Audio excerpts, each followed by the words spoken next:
Planète J'aime lire présente Les apprentis mangaka. Une histoire écrite par Exaucé Mikamona, illustrée par Jean-Kévin Serraillé et racontée par Herman Boni. À la fin de chaque chapitre sera lu un des mots difficiles. Retrouvez la liste complète des mots difficiles à la fin de l'histoire, à la partie mini-dico de l'histoire. Si tu écoutes cette histoire en lisant ton magazine, tourne la page quand tu entends Chapitre 1. Une histoire de vocation. Je vais devenir mangaka. C'est ce que j'annonce à David, mon voisin et ami, pendant qu'on discute au parc. Depuis le début des grandes vacances, c'est devenu une habitude. Mon ami et moi, on... Miaou! Oups, pardon Neko. Alors Neko, mon incroyable chat, David et moi, on se rend au parc. Mon ami et moi, nous passons des heures à parler de nos lectures respectives. David est passionné par les romans, tandis que je préfère les mangas. Nos discussions nous permettent d'en savoir plus sur la passion de l'un et de l'autre, et c'est super intéressant. David, qui ne connaît pas grand-chose au manga, me demande « Marie, c'est quoi un mangaka ?» Pour toute réponse, je lui montre le manga que je tiens et j'explique. C'est comme ça qu'on appelle la personne qui crée un manga. Elle écrit l'histoire, elle invente les personnages, elle dessine les décors. Elle fait tout et c'est mon métier de rêve. Blotti dans les bras de David pendant que nous marchons vers la maison, Neko me regarde avec de grands yeux. Je poursuis.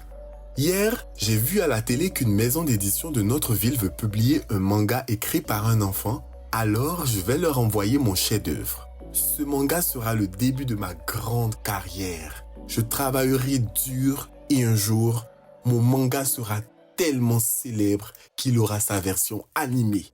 À côté de moi, David a les yeux brillants d'admiration. Mais, à ma grande surprise, David déclare « Trop cool! Moi aussi je veux devenir mangaka !» Ça, je ne m'y attendais pas. Je lui rappelle « Mais tu as décidé de devenir romancier ?» Mon ami hausse les épaules et il répond « Bah, le mangaka crée aussi des histoires, alors je préfère ça. En plus, ce concours est une super occasion d'être publié. » Je fronce les sourcils. C'est moi qui ai découvert l'annonce en premier. David est juste un miaou. Neko quitte les bras de David et il entre par le portail de notre immeuble. Nous sommes arrivés chez nous. Ouf, j'ai failli dire quelque chose de méchant à David. En plus, ce n'est pas comme s'il avait une chance d'être choisi à ma place. Je respire longuement, puis je lui dis « D'accord, fais comme tu veux. On verra bien qui sera choisi. » David hoche la tête avec assurance. Il adore les défis. Moi aussi.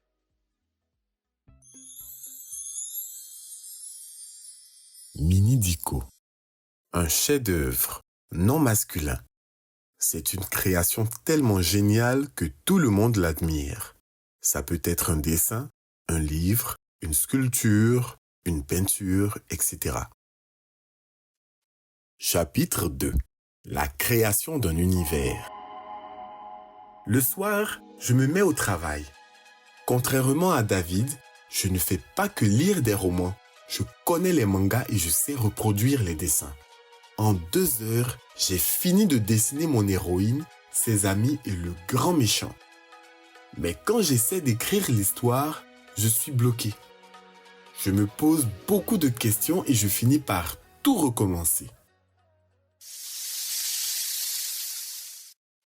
Une semaine plus tard, je n'ai pas beaucoup avancé. Sur l'ordinateur de maman, je lis des articles sur Internet qui parlent de mes mangakas préférés et j'apprends qu'ils ont tous créé leur manga seuls. Assise à la table à manger, je réfléchis à mon histoire lorsque j'entends un grincement. C'est Neko qui griffe la porte d'entrée. Ça veut dire qu'il est triste. Une promenade au parc lui fera du bien. Après avoir obtenu l'autorisation de maman, je sors de l'appartement avec mon chat. Mais Neko s'arrête devant la porte de l'appartement de David. Je le gronde. Neko, on ne va pas voir David aujourd'hui. Bien entendu, mon chat ne m'écoute pas et il se met à gratter la porte des voisins. Je suis sur le point d'attraper Neko quand quelqu'un ouvre. C'est tonton Raphaël, l'oncle de David. Neko en profite pour se faufiler dans l'appartement. Quelques minutes plus tard, nous sommes posés dans le salon avec David. Neko est confortablement assis sur les genoux de mon ami et il semble avoir retrouvé sa bonne humeur. David paraît moins joyeux que d'habitude. Il me demande « Alors, tu as fini ton manga ?» Je n'ai aucune envie qu'il sache que je n'avance pas sur l'histoire. Je me contente de répondre « Pas encore. Et toi ?» David sort une feuille de derrière son dos. Je devine que c'est un dessin, mais ça ressemble plus à un gribouillis. Un peu honteux, il m'explique. En fait, j'ai compris que dessiner, ça ne s'apprend pas en une journée. Je m'en sors bien avec l'histoire, mais pour les illustrations, je n'ose pas me moquer de lui. Je lui avoue. En fait, moi aussi, j'ai un problème, mais c'est plutôt avec l'histoire. Je m'en sors bien avec les dessins. Soudain, David semble avoir une idée. Il me propose « Et si on s'associait pour faire un seul manga ?» Aussitôt, je rétorque « Ce serait de la triche. Le mangaka doit tout faire seul. » Mais David prend un objet sous la table basse. C'est le tome 1 de Dr. Stone, un manga que j'aime beaucoup. Mon ami m'explique. Raphaël me l'a acheté il y a quelques jours pour que je m'en inspire et c'est là que j'ai découvert quelque chose. David me montre la couverture du livre. La plupart des mangakas travaillent seuls, mais ce n'est pas obligé. Ici, c'est écrit scénario 2 et dessin 2. Ça veut dire que c'est possible de créer un manga à deux. Et là, David bat le record du plus grand sourire au monde. Il me lance. Alors, tu veux bien qu'on devienne partenaire ? Miaou ! Comme d'habitude, Neko est d'accord avec lui et pour cette fois, moi aussi. On se met aussitôt au travail. Mini Dico. Un compromis. Non masculin. C'est une solution qui convient à deux personnes qui, au départ, voulaient des choses différentes. Chapitre 3.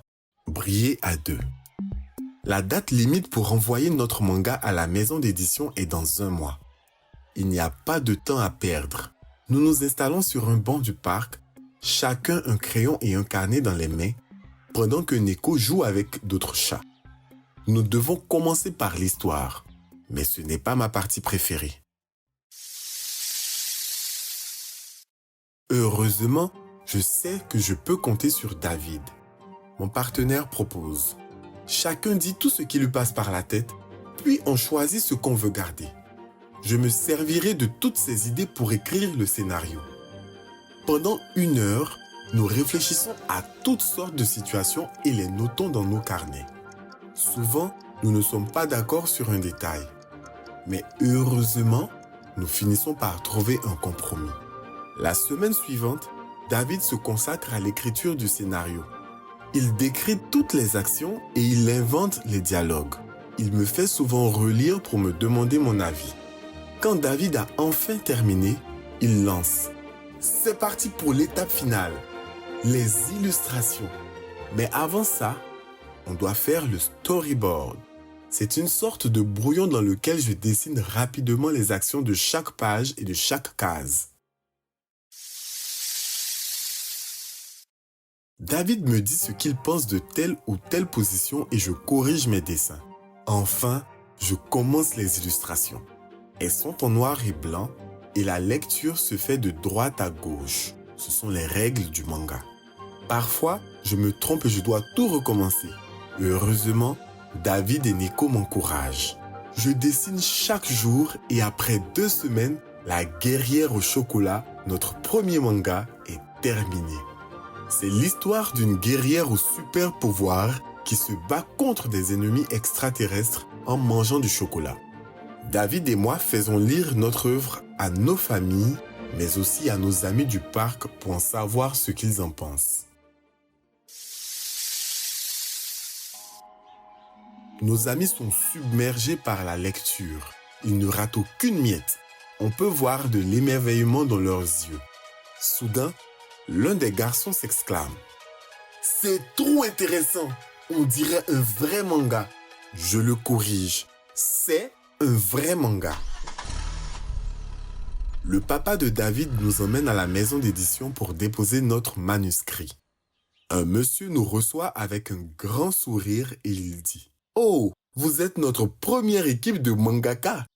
Avec David, nous lui sourions en retour, tout confiants. Maintenant, il ne nous reste plus qu'à attendre les résultats. Un matin, la réponse tombe enfin. Maman, tonton Raphaël, David et moi, nous mettons tout